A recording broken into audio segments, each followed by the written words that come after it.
You're hauling a suitcase through one of the busiest underground stations on Earth, minding your own business, when someone cuts right in front of you and just slips through the barrier without paying. No hesitation, no guilt, not even a backwards glance. And the worst part, there's absolutely nothing you can do about it. Or so she thought. Because a few stops later, I found myself standing right behind that same turquoise suitcase, and I realized that London had just handed me the most glorious, perfectly timed opportunity for petty justice I had ever seen in my life. If you've ever watched someone blatantly break the rules and get away with it, and felt that slow burn of, "Are you serious right now?" you are going to love this one. Hit that like button, subscribe if you haven't already, and settle in, because this is the story of one tiny decision that turned a Tuesday commute into the most satisfying 3 seconds of my entire year. It's a regular workday morning in London. I'm heading into the city for work, laptop bag slung over one shoulder, a full-size suitcase rolling behind me. The kind of load that basically announces this person has places to be. London Bridge, Waterloo, King's Cross. Doesn't matter which station exactly, if you've ever been to London, you already know the energy. The Underground is a living, breathing creature of organized chaos. Thousands of people moving in every direction simultaneously, each one in a private bubble of headphones and carefully maintained eye contact with the floor. Nobody bothers anyone. That's the unspoken code.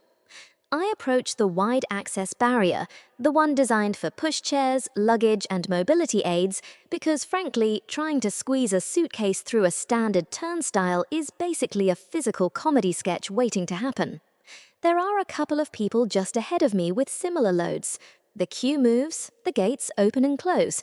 Tap in, move through. Simple. And then she appears. She comes out of nowhere, one sharp, confident movement, and slides in front of me in the queue.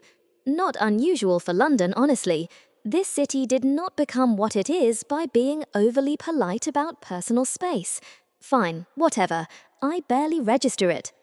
But then I watch her close the gap behind the person in front, tight, deliberate, and glide through the barrier without once reaching for a card, a phone, a ticket, nothing. She doesn't tap in. She just walks through on someone else's open gate. Now, for those unfamiliar, this is called tailgating. It's fare evasion, and it is absolutely brazen when done in broad daylight with a crowd of people watching, carrying a very large, very distinctive turquoise trolley suitcase. I clocked it immediately. I did what any self-respecting British person does in that situation. I tutted.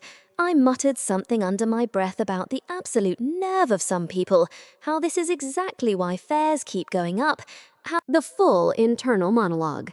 Then I tapped in with my card like a law-abiding citizen and moved on, because what exactly are you going to do?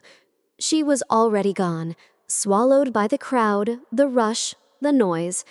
I filed it under things that are annoying, but you can't fix, found my platform, and got on with my journey. I'm not thinking about her. I'm thinking about the meeting I need to get to, the Eurostar connection I cannot miss, whether I remembered to pack the right charger. Then I reached my stop. I wheel my suitcase toward the exit barrier, again the wider gate, already mentally calculating if I have time to grab a coffee before my train. And I see it. Turquoise.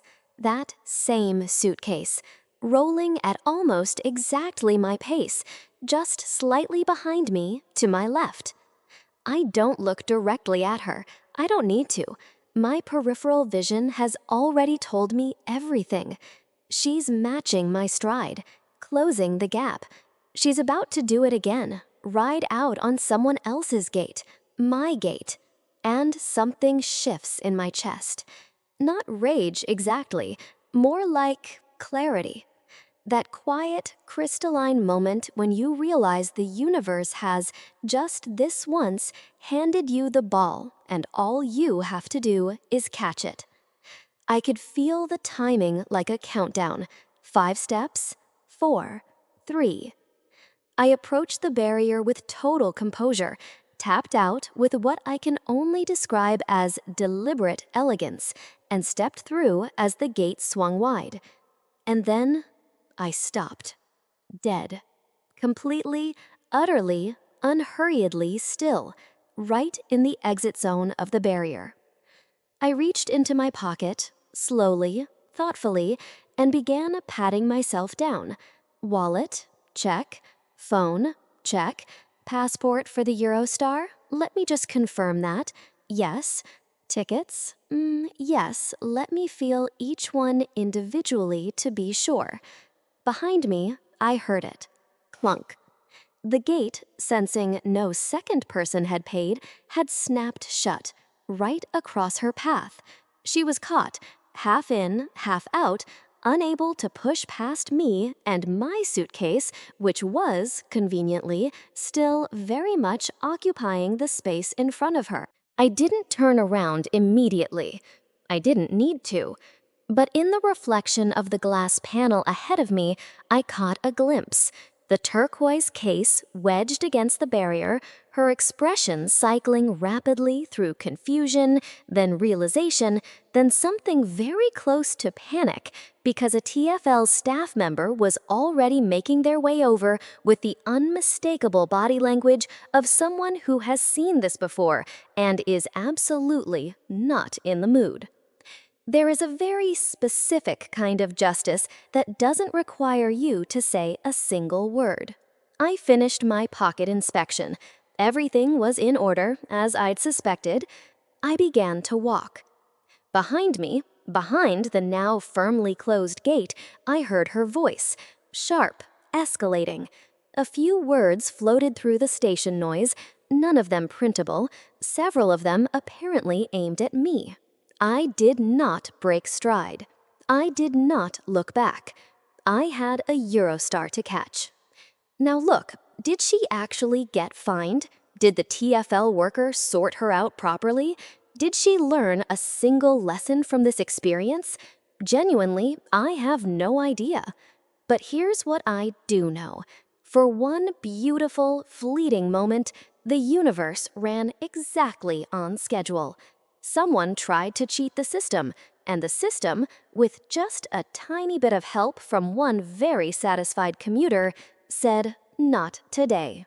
Was it petty? Absolutely. Stupidly, gloriously, unapologetically petty. Would I do it again? I mean, I already answered that. Sometimes justice doesn't come from grand gestures or dramatic confrontations. Sometimes it's just a man, a suitcase, and the decision to check his pockets at precisely the right moment. Karma's got good timing when you give it a hand. If this story made you smile, smash that like button. You know you loved it. And I want to hear from you in the comments.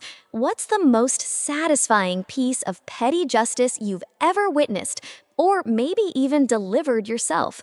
Because I have a feeling this community has some absolute gold hiding in the comments section. Subscribe for more stories exactly like this one. New ones drop regularly, and trust me, they only get better. Until next time, tap in, tap out, and pay your fare.